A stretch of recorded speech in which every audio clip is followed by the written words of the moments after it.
Yo, what is up guys? Welcome back to the vlog. I am heading to Sydney tomorrow. It's going to be a 900-kilometer ride from Victoria to Sydney, and I'm going to be stopping halfway through at a place called Lake Hume to do some moto camping.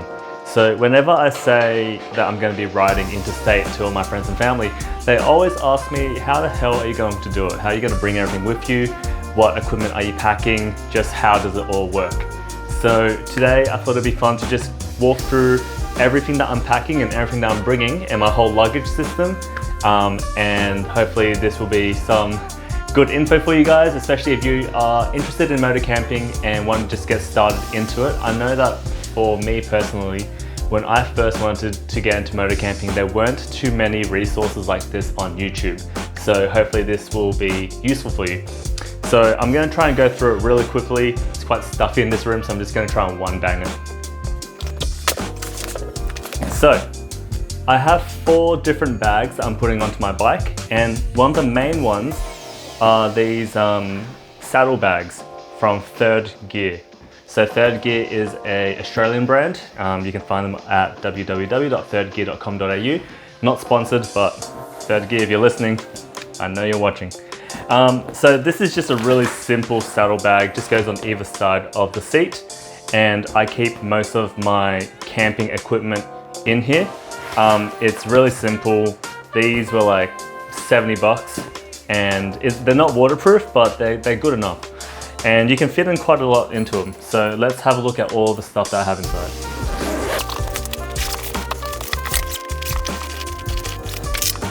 Okay, so in the saddle bags, I have my camping system. Now, before I get into it, I just want to say this is not by any means like the perfect system. I wouldn't even say that it's a good system. It's just what I've sort of put together in my little experience of motor camping. Most of this stuff I got either on Amazon or at Anaconda, and I was sort of going for like a budget option. So let's start off with our tent. The tent that I have is, the brand is Denali, and the model is the Kakadu. It's a 2-person tent. Super nice and simple, nice and compact. These are the poles and the pegs that come with it. And together they weigh just over 2.5 kilos, so quite light. But I mainly got these because it wasn't going to break the bank, and I liked how small the footprint is when you pack everything down. Even if you're a solo camper, I recommend getting a 2-person tent or a 1.5-person tent, just because as you're camping, you'd like to have a bit of space to keep your boots and your helmet and your jacket and some luggage as well. If you have a 1-person tent, then you sort of have to keep it outdoors or it will get really cramped inside. So I recommend a 2-person tent. Next up is a sleeping bag. Again, this is a Black Wolf Rubicon 200. This one's rated for -5 degrees Celsius. And I don't go camping that often, so I figured might as well, if I was going to get one sleeping bag, I should get one which is rated for cold weather. If you are going camping quite often throughout the year, then that might warrant having 2 or maybe even 3 different sleeping bags at different ratings. I have no complaints for this one. It's definitely warm enough for me. Next up is the air mattress. So personally, what I think is, out of everything here, out of the whole sleeping and camping system, the air mattress is probably the thing that I would spend the most money on, or the thing that I would get a high-end air mattress, because this is going to make or break your sleep system. So this air mattress is from 4Class. It's called 700 Ultra Compact, and this was a budget mattress from Anaconda. It does the job. It's not great, and I'm not a really tall person, so when it rolls out, it's 180 centimeters, so it's just enough for me. This will probably be the first thing that I would upgrade in my sleep system, but at the end of the day, it's just an air cushion, just enough to get you off the ground. So yeah, highly recommend getting one of these. And the next up, I've just got a pillow. So this is just an inflatable pillow. I'm not sure where I got this one actually. Nothing special, just a standard camping pillow. To be honest guys, you don't even need a pillow if you've got like a nice hoodie, or if you want to roll up your riding jacket, you can use that as a pillow, but I figured since I've got one, I might as well use it.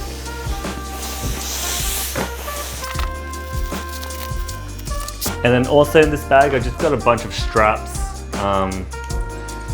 some like clip straps with some of these sort of buckles. You never know when you're going to need them. I've got some Velcro straps as well, so I keep all of this in my saddlebags.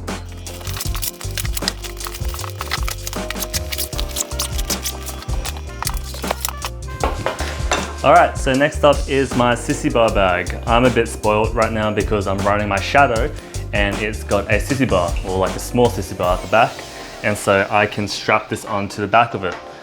If you don't have a Sissy Bar, you could easily just bring a backpack, but I don't like the feeling of wearing a backpack while I'm riding, so this is just great. The brand is Kuriakin, and I believe this model is called the Deadbeat. It's waterproof. Well, it has a waterproof liner, but even without it, it's pretty much waterproof. And it's got a roll top, and it's just a real simple compartment, single compartment. So in here I've got, alright, so inside my Sissy Bar bag, I have a camping chair. This was a $30 Amazon camping chair. Pretty simple. I've got a bunch of zip ties because you never know when you're going to need some zip ties. I've got a little first aid kit. Got my journal. I haven't put anything in it, but it's just a waterproof bag from Oxford. Figured it might be handy, might come in handy. More zip ties. I'm packing my waterproof gear, so I've got my waterproof pants and a waterproof jacket. And they are just really cheap. Well, not really cheap, they're like, this cost me $100 in total. But if you have space and if you're not sure what the weather's going to be like, I recommend bringing some waterproof gear, just because if you get caught out in the rain, it's going to ruin your trip. So, waterproof gear.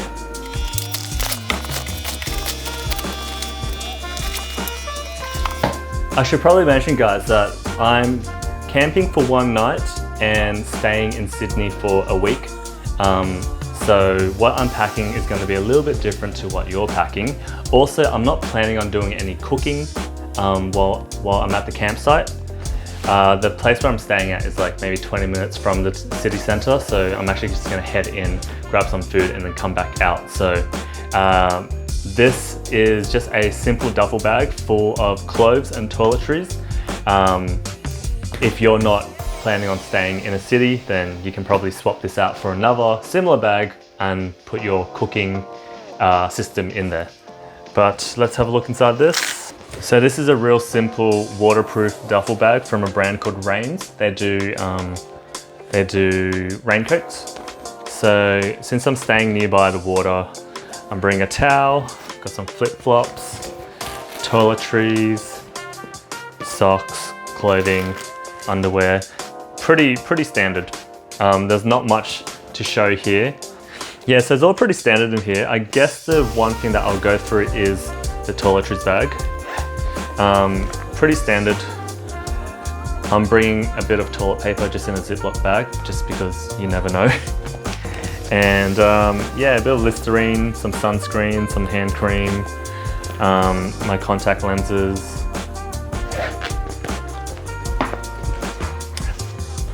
Bring your flip-flops, guys, especially if you're going coastal, or even if you're not, just trust me, bring your flip-flops, you're going to want them.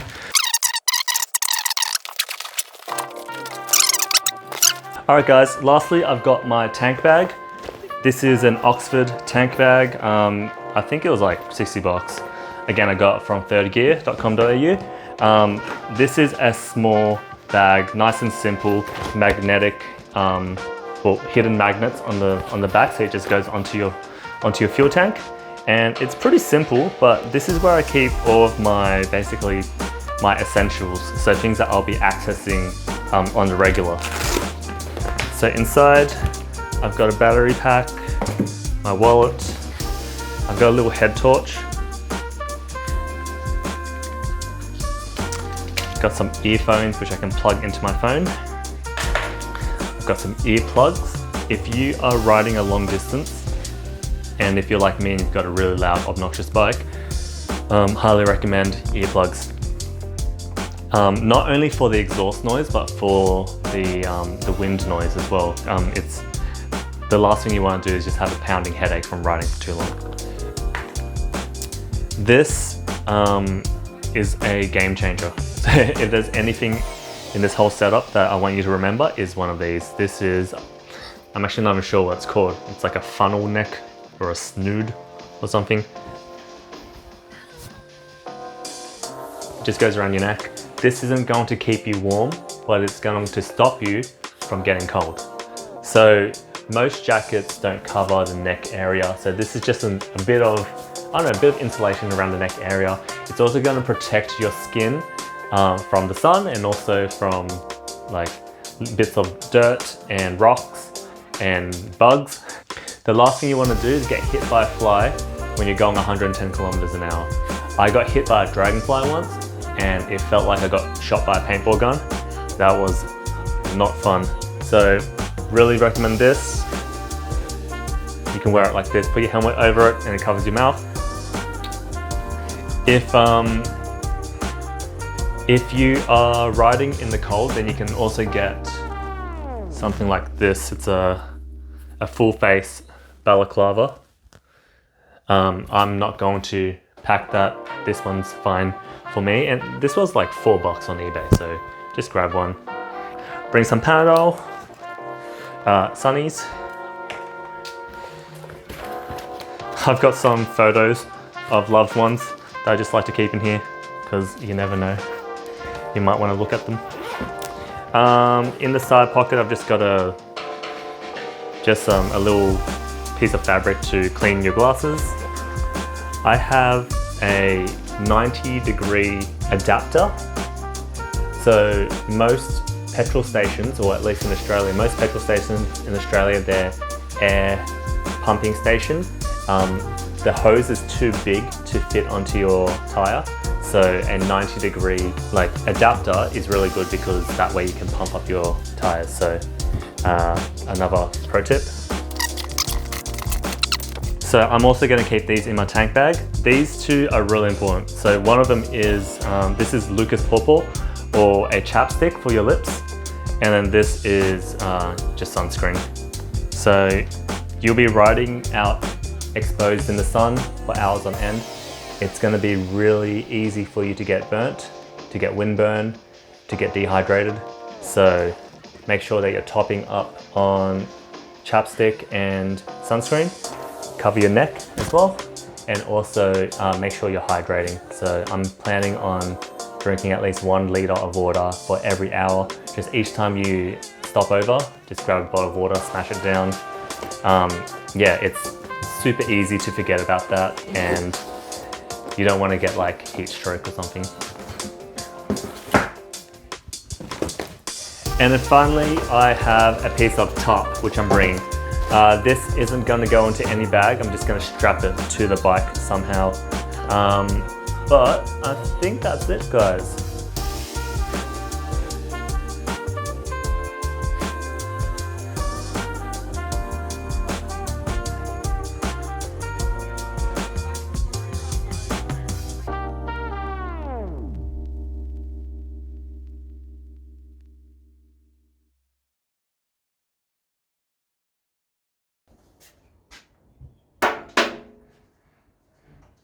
Alright guys, so it's all strapped on, nice and secure.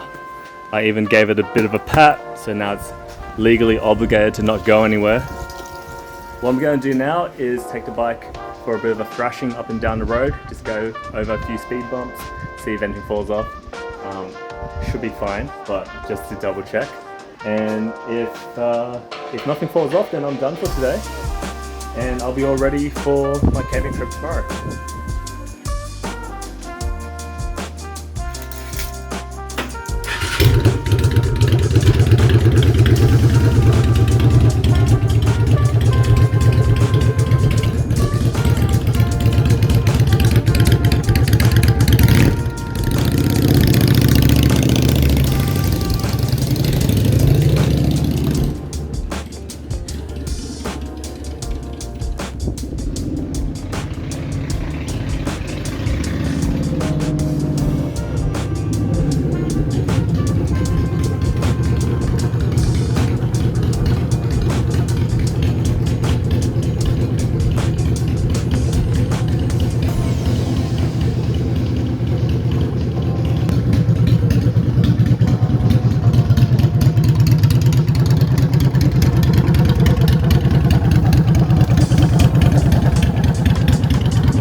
Alright guys, I'm pretty happy with that. So I'm going to end the vlog here. Thanks so much for watching. I'll see you guys in the next one.